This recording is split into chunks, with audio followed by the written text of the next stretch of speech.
Colin was truly a selfless soldier. He always put himself, or he always put his soldiers before he put himself. As I was his company commander, his former company commander,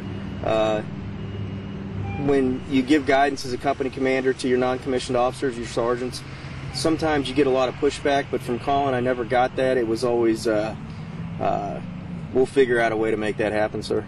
Never any pushback. He was a soldier. He really was a good man. The sergeant was just telling me that he cared not only about his fellow soldiers and his family here, but he cared about the Afghan people. Yeah, I did the same mission just before Colin. I came home as Colin was leaving for Afghanistan.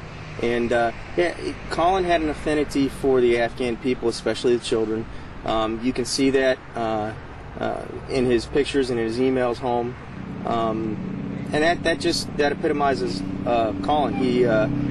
He was able to get past the minutia of the event that was going on around him and still be a human being. And so he was an amazing man. And it's easy to say that standing here in front of a camera, but I wouldn't say it if it wasn't true. He truly was an excellent leader, an amazing soldier, and he's going to be sorely missed in the Maryland Army National Guard. Does it make it in some ways even more difficult, the fact that he was 2 weeks from being deployed home? Or I think no. It's never going to be easy losing any soldier, but especially a soldier like Colin. To me, it epitomizes Colin's selfless service. Colin didn't have to go on that mission. Sergeant First Class Bowen didn't have to take that mission 2 weeks from coming home.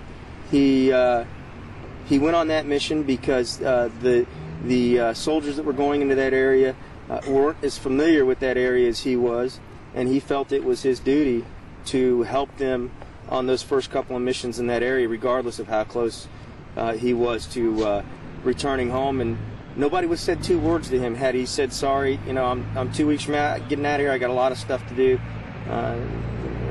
To me, that epitomizes just the kind of soldier that Colin was. Just one other thing.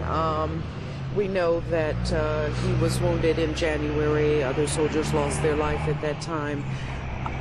He actually fought for his life to stay here for his family. Yeah, again, when Colin was... Sergeant First Class Bowen was 5'0", 170 pounds of muscle and heart. And I guarantee he was fighting with all of his heart. All the way to the end. He just had that kind of a personality. He was that kind of a soldier, he was that kind of a father, and he was that kind of a husband, and he was that kind of a